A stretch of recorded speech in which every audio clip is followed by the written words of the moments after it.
Vinnie Pasquantino is literally destroying the WBC for Italy. The question is, can he do this midseason? Find out today.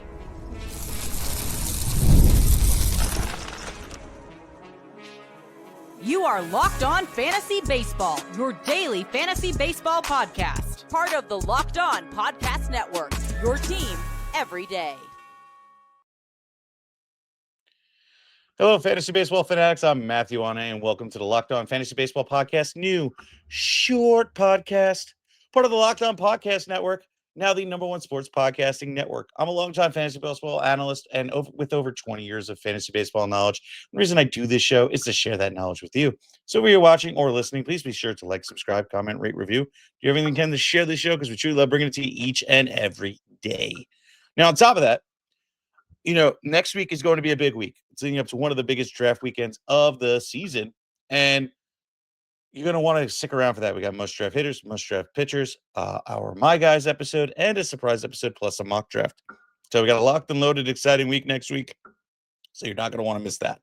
Let's get into the reason why we're here.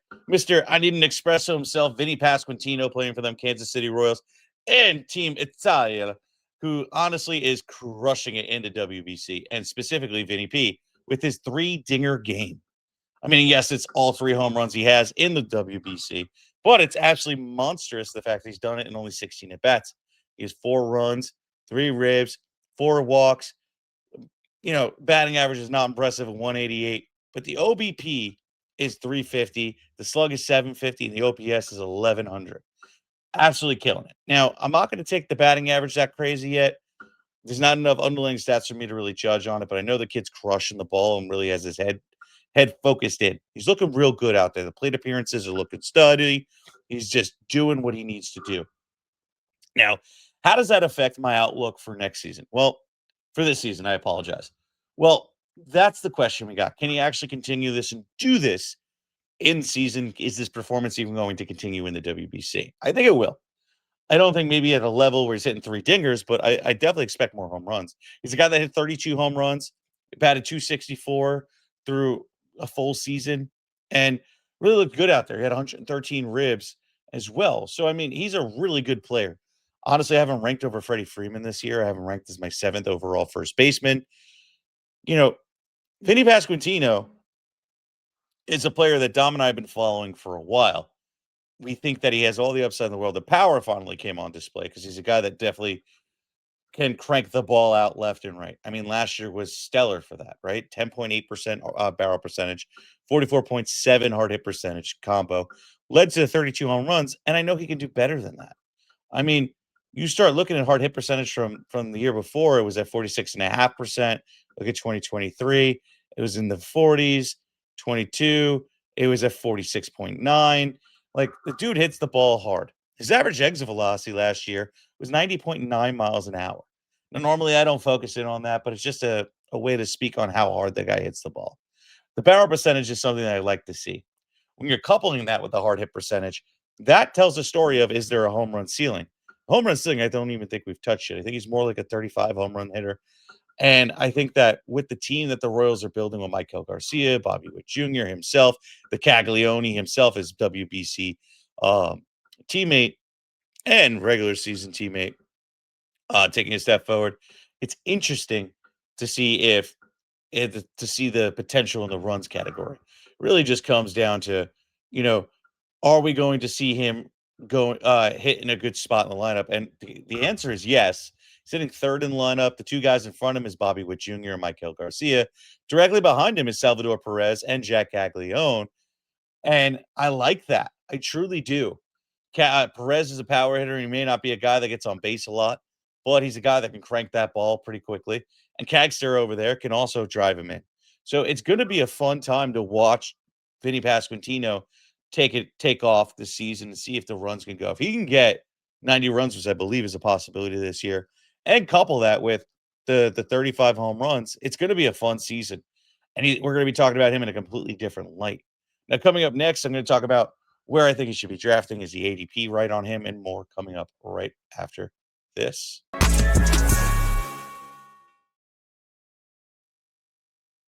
Today, I'm thrilled to be talking about our sponsor, MLB The Show 26. The greatest game in baseball is back in the newest installment. Baseball fans are going to have a hard time pulling themselves away from this game.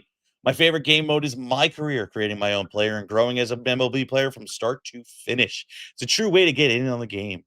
Best if you're a gamer or baseball fan or just want to enjoy America's favorite pastime in a new and exciting way. You're going to love the MLB The Show 26. Play as your favorite team or franchise player and see if you have what it takes to win a World Series. So visit MLB.show/locked on and use the code locked on to unlock a pack for use in the Diamond Dynasty. Internet connection required. Pre-order now. Available March 17th on PlayStation 5, Xbox Series S and X, and Nintendo Switch. Rated E for everyone. College basketball is nonstop, big games, tight spreads, momentum swings every single night. From tip off to late night West Coast shootouts, there's always action on the board. And now FanDuel is giving you ways to turn that energy into even bigger potential wins for college basketball parlays with profit boosts. You can build any college hoops parlay you want, rivalry games, ranked matchups, whatever fits your read. You can mix spread totals, player props, and match how you see the slate playing out. Then you can apply a profit boost that instantly bumps up the potential payout. Looking for odds around your team. If they're in season, go safe, go bold. Ride with the team been following all season long. It's your parlay, your style. And now is the upside behind it. Head to fanduel.com to get started. That's fanduel.com. Play your game. Hey, this is Jeff Carr from Locked On Reds, and I've reached the point in my life where my wife and I are looking toward the future. We've got the house, we've got the career, we even have an awesome dog, but now we need to secure that future. That's where Ethos comes in for us. When I look at this insurance or that insurance and I try to pick one, I might as well be reading an entirely different language. Ethos clears up the noise and gets me set up with exactly what I need, because Ethos makes getting life insurance fast and easy, and it's 100% online. You can get a quote in seconds, apply in minutes, and get same-day coverage. Protect your family with life insurance from Ethos now by going to ethos.com/lockedonmlb. In as little as 10 minutes, you can get a free quote and up to $3 million in coverage at ethos.com/lockedonmlb. That's ethos.com/lockedonmlb, ethos.com/lockedonmlb. Application times and rates may vary.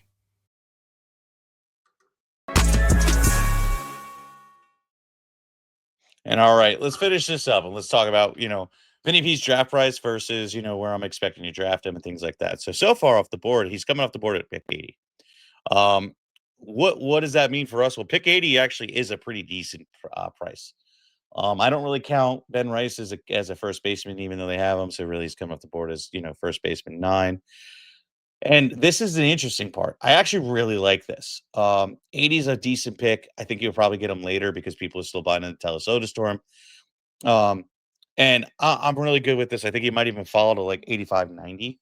And that's where things get a real fun for us. I think that, quite honestly, this is a perfect way to do it. I mean, you could go with the higher end guys of Kurtz, Vladdy, P. Alonso, Matt Olson, Harper, right? I like those guys, but you got to pick them in the first 3 rounds. And that I don't feel great about. I like Devers, but again, not really feeling it. Freddie Freeman's a guy that I don't think he's going to return on pick 52. Josh Naylor, I'm not really buying into because I don't really buy into the speed that everybody's expecting him to just magically have after never having it in his entire career. And Ben Rice I treat as a catcher, so I really just, if I'm drafting him, he's going to be a catcher for my team. There's no way I'm just going to draft a guy with catcher eligibility that has this kind of power and draft him as a first baseman. That just makes no sense. But Vinnie Pasquantino, I think, is like at the right price. You're not drafting him at his ceiling. You're drafting him at his floor.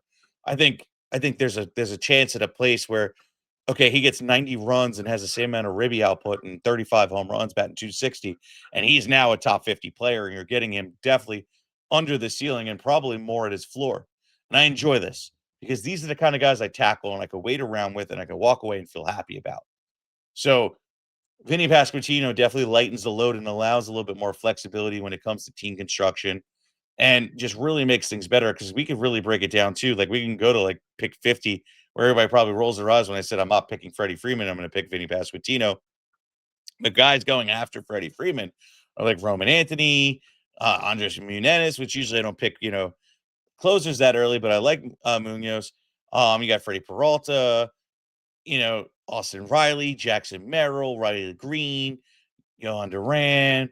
Like, there's plenty of players that you could pick going between, Freddie Freeman and Vinnie Pasquantino, Michael Garcia. And it's not that I think Garcia is going to be better. It's just there's the position eligibility, flexibility, and the fact that he comes at a premium with the second base eligibility. And I think he's a very good player. I rise on him daily. But like, you look at it and you go, okay, cool. I'm starting to see a place where I could where I could wait and I could just go ahead and get Vinnie Pasquantino. I think that's the better pick in the draft at first baseman. I think Vinny P is just a guy that we need to see this through. Yes, I think he can continue what he's doing, if not build upon this. What I like about the guys playing in WBC is they're seeing real baseball, not spring training with guys that are just trying to get warmed up. These are guys literally competing for something meaningful, which that is the difference than spring training. None of this is meaningful for them. So what Vinny P is doing out on the field, I think he's only going to grow. That team is hot, and they're just drinking espressos like maniacs. So it's exciting.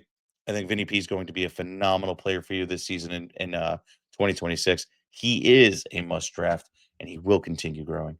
With that being said, guys, please like, subscribe, comment, rate, review. Remember, so next week's going to be an exciting week for you with all our awesome episodes coming up. So stay tuned for that. Peace out.